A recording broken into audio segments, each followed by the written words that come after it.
Just before we continue with the video, we are extremely excited to announce that the AVAULT channel is now partnered up with 401 Games. I want to take a moment in thanking all you guys for supporting the channel, which helped us reach this milestone. We want to make buying your favorite trading cards ever more affordable by providing 10% off for both Yu-Gi-Oh! And Pokemon singles on the 401 Games online store. Be sure to use the discount code shown right here, and they will also be included in the description box down below. 401 Games is one of the largest game stores known within the market. They sell a variety of trading cards, tabletop games, accessories, and so much more. So head on over to 401games.ca right now. We greatly appreciate your continued support, and once again, don't forget to use the discount codes for 10% off Yu-Gi-Oh! And Pokemon singles.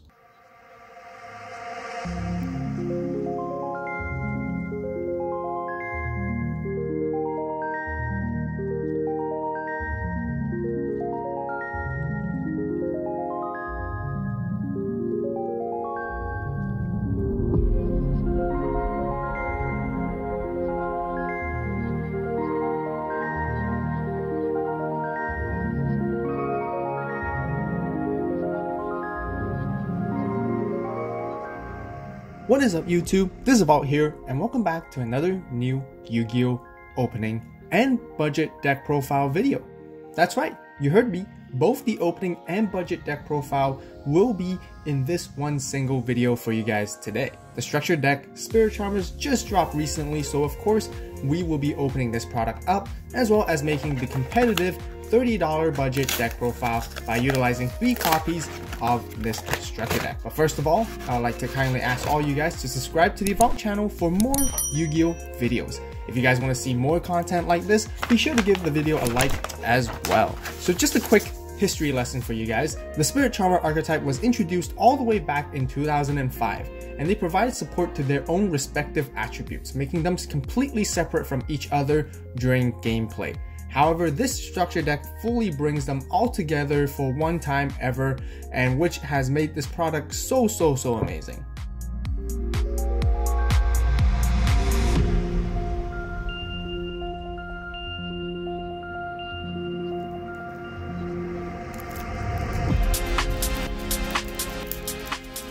Konami also decided to do something a little bit more different and interesting with this structure deck this time.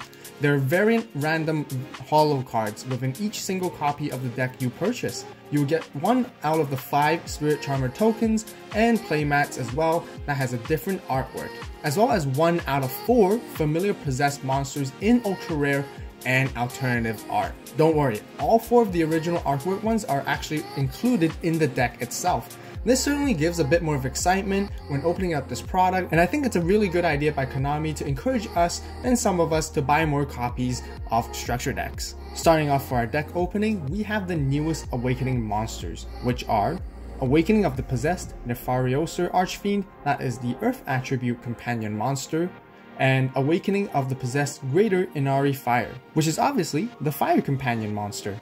These two are like the evolved version of the current ones that were missing, as the water and the wind ones were actually introduced not too long ago.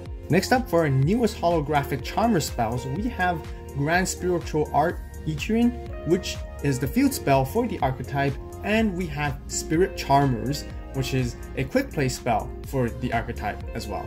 You guys probably noticed that the 2 artworks from these 2 cards actually combined all the other charmers together into as one for the whole artwork, which really emphasizes that they're going to be together all as one in this structure deck. Moving on, we have our Raigeki reprint in super rare and the new Spirit Charmer Trap Possessed Partnerships, which once again has all 4 of the familiar possessed spellcasters working together to attack. Next up, we have the 4 original charmer monsters, which are Alsa the Earth Charmer, Area the Water Charmer, Hida the Fire Charmer, and Win the Wind Charmer, which then are followed up by their fellow monster companions, Nefarious Archfiend Eater of Nefariousness, Gigabyte, Inari Fire, and Ranryu. So that basically rounds up for the Spirit Charmer cards so far, and we now will move on to the other miscellaneous cards from the deck, which includes a Fairy Tale package right here with Sleeper, Rella, and Luna. For the rest of our monsters, we have Witchcrafter Golem Aruru, Darkblade Doriado, Witch of the Black Forest, and Effect Veiler, as well as Denko Sekka. Moving on to our spells, we have Awakening of the Possessed, which is a continuous spell card, which was actually initially printed and introduced from Dual Overload. Now we have the more generic spell cards that support spellcasters as well as staples, which we have here: Secret Village of the Spellcasters, Spellbook of Knowledge, Terraforming to search for our field spells, Book of Eclipse, which turns monsters face down, Twin Twisters, Great Backrow Removal card, and Dark Ruler No More. Now starting to get into our traps, we have the Unpossessed, which is a continuous trap card for the archetype. Right here in the artwork, we can see all the companion monsters grouping up together, preparing for battle as well. We also have one of each of the 4 different spiritual art traps, which are definitely iconic and they look very nice when you put all of them together side by side. However, we can all agree on that these traps won't provide much advantage for today's metagame. For the rest of the traps, we have Metaverse, Dimensional Barrier, and Solemn Warning. And at the very end, we have one of each of the original artworks of the familiar possessed monsters right here, as well as our usual advertisement cards for Duel Links, Legacy of the Duelist, and the latest main Yu-Gi-Oh set, which is Phantom Rage. So that wraps up for our opening of the Spirit Charmer structure deck, guys. But wait, hold on, there's more. As we mentioned from the beginning of the video, we will be making a budget competitive deck profile out of this, which only costs $30 to get 3 copies. We still have another 2 of the structure decks left right here, so let's open them up real quick, check out the other holographic variant cards we get, keeping our fingers crossed to pull different ones, and start building. If you guys are excited to see what we come up with, be sure to hit that like button to let me know that you guys are enjoying the video so far, and share it with your group of Yu-Gi-Oh friends as well.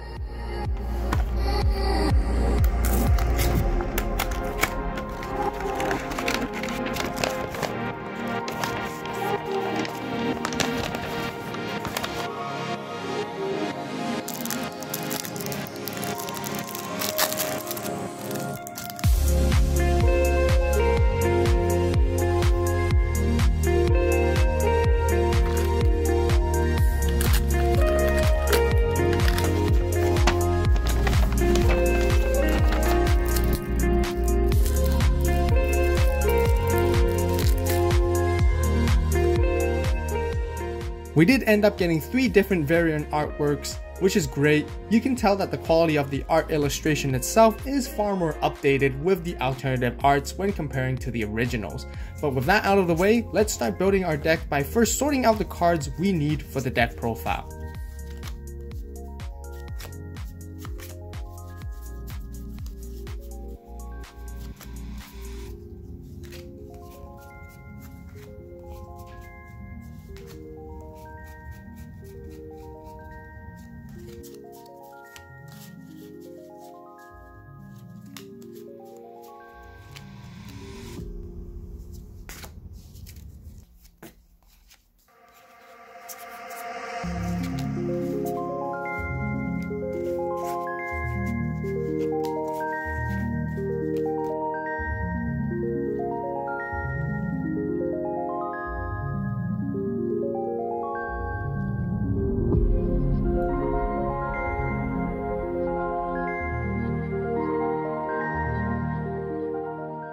The sleeves that we are using today will be the Link Reigns version 1 red, all the way from OCG land. Also, just in case you guys didn't know, Konami has officially announced that double sleeving is now finally legal, and which means we could use our amazing artwork sleeves and protect them as well with an oversleeve.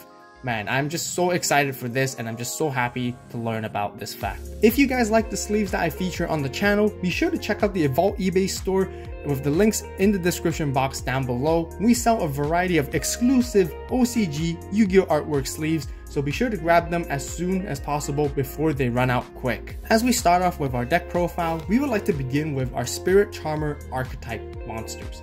we are running one of each of the new Awakening of the Possessed monsters, Nefarious Archfiend, and Greater Inari Fire. Both these cards can be special summoned directly from the hand or deck by tributing a spellcaster monster and another monster that has the same attribute to itself. Also, not to mention, monsters that has effects to enable them to summon directly from the deck through its own effect is a very exclusive ability. Nefarious or Archfiend can help you extend your combos, and Greater Inari Fire can inflict effect damage to your opponent. Both these cards could also help you search up your spell and trap resources dedicated to the archetype when sent to the graveyard.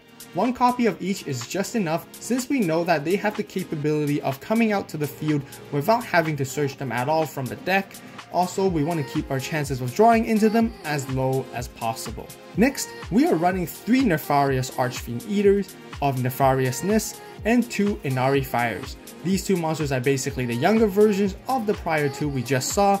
Both these cards can be special summoned from the hand as long as you control a spellcaster monster, and they can also synergize off each other and special summon themselves back from the graveyard as well. We are then running one of each of the different attributes for our familiar possessed monsters.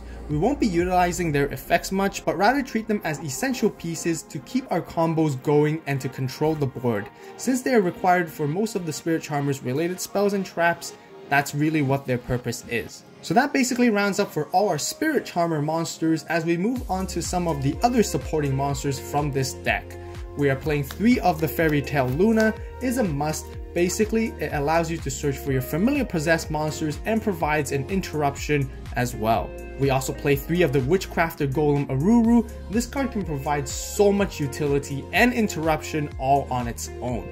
It can be special summoned from the hand via its own effect, return one of your opponent's card they control back to the hand, and even retrieve itself back to the graveyard as sort of like a hand trap. Last but not least, for our monsters, we are playing, of course, 3 copies of Effect Veilers, since it is a really powerful hand trap against almost any deck in today's format. Starting off with our spells, we play triple Grand Spiritual Art Ichirin. This card is the essential field spell for the archetype that can negate your opponent's monster effects. It can even search out your monsters that have 1500 attack and 200 defense, which basically grabs you Nefarious Archfiend, Eater of the Nefariousness, or Inari Fire. Also, we do have 1 Terraforming here as well to help us search out this field spell as quickly as possible. We also run 3 of the Quick Play spell, Spirit Charmers, and 2 Awakening of the Possessed. The Quick Play spell serves the purpose to help you dig into your deck and accessing your Spirit Charmer related monsters very quickly.